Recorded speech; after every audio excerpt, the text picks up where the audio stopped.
আসসালামু আলাইকুম। আজকে আমরা রান্না করব দারুণ মজাদার রাজকীয় স্বাদের চিংড়ি মাছের মালাইকারি। এটি দেখতে যতটাই সুন্দর, খেতে ঠিক ততটাই মজাদার। তাহলে চলুন এর রেসিপিটি আমরা দেখে নেই।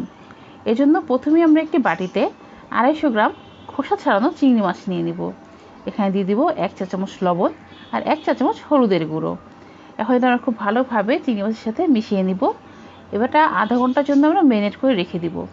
এর কম রাখলেও হবে, কিন্তু আধা ঘন্টা রাখলে চিংড়ি মাছের ভিতরে লবণ এবং হলুদ গুঁড়ো খুব ভালোভাবে ঢুকে যাবে। এটি রান্নার পর দেখতে যতটাই সুন্দর হবে, খেতে ঠিক ততটাই মজাদার হবে। চলুন এখন আমরা এটি সাইডে রেখে দিয়ে বাকি কাজগুলো করে নিচ্ছি। একটি কড়াই আমরা ফার্স্টেই 1 চা চামচ সাদা তেল নিয়ে নিব। এরপর এখানে দিয়ে দিব 2 টেবিল চামচ খাঁটি গাওয়া ঘি। এটি একদমই পিওর ঘি, এটা আপনারা খুব সহজেই পেয়ে যাবেন। আমি লিঙ্কে ডেসক্রিপশন বক্সে এই লিঙ্কটা দিয়ে দিব। এখন আমরা যখন ঘিটা গরম হয়ে যাবে, এখানে দিয়ে দিব 1/2 কাপ পেঁয়াজ কুচি। পেঁয়াজ কুচিটা আমরা খুব বেশি লাল করব না, হালকা গোল্ডেন কালার করে নিব। বাট এটা ভালোভাবে নাড়াচাড়া করে নিতে হবে, যাতে ঘিয়ের মধ্যে খুব ভালোভাবে এটা ভাজা হয়, পেঁয়াজের কাঁচা গন্ধটা না থাকে। এবার আমরা পেঁয়াজ কুচির মধ্যে দিয়ে দেবো কিছু আস্ত মশলা। এখানে আমরা 10-12টা গোলমরিচ, 5-6টা সবুজ এলাচ, 3-4টা তেজপাতা আর 2 ইঞ্চি পরিমাণ দারচিনি দিয়ে দিব।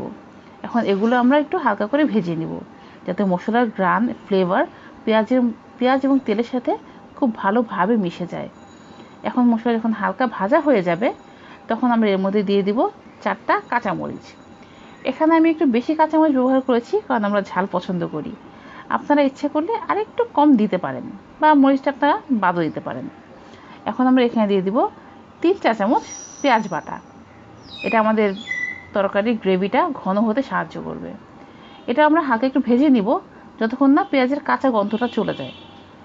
খুব বেশি ভাজতে হবে না, কাঁচা গন্ধটা গেলেই চলবে। এবার এখানে আমরা দিয়ে দিব 1 চা চামচ আদা রসুন বাটা এবং 1 চা চামচ ধনিয়া গুঁড়ো। এখন এটাও আমরা হালকা একটু করে ভেজে নিব। এবার আমরা দিয়ে দিব 1/3 কাপ টক দই। টক দইটা আমরা খুব ভালোভাবে মিশিয়ে নিব। টক দইটা যখন খুব ভালোভাবে মেশানো হয়ে যাবে, তখন এখানে দিয়ে দিব 1 চা চামচ জিরা গুঁড়ো, 1 চা চামচ মরিচ গুঁড়ো। ইচ্ছা করলে আপনারা মরিচ গুঁড়ো আর একটু কম বা বেশি দিতে পারেন স্বাদ অনুযায়ী।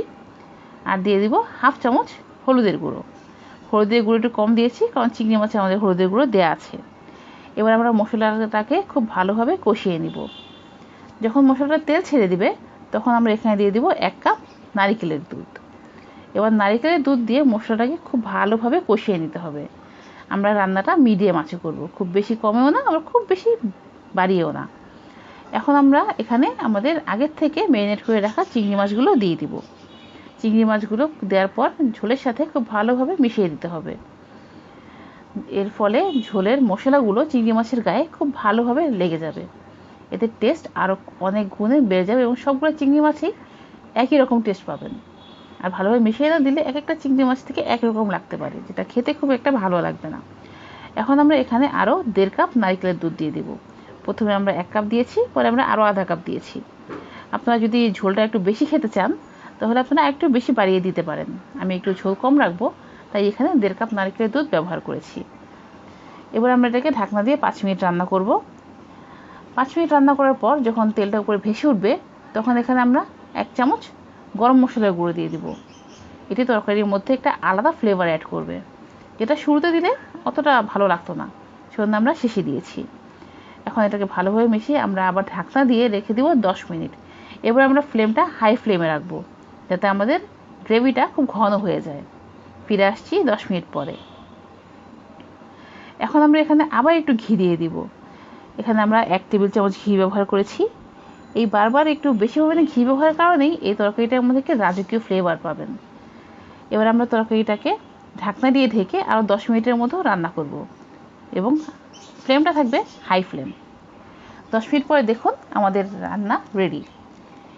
এখন আমরা এটাকে বাটিতে বেড়ে নেব, দেখি কীরকম হয়েছে। এখন আমরা একটু বাটি নিয়ে নিলাম, পরিষ্কার বাটি।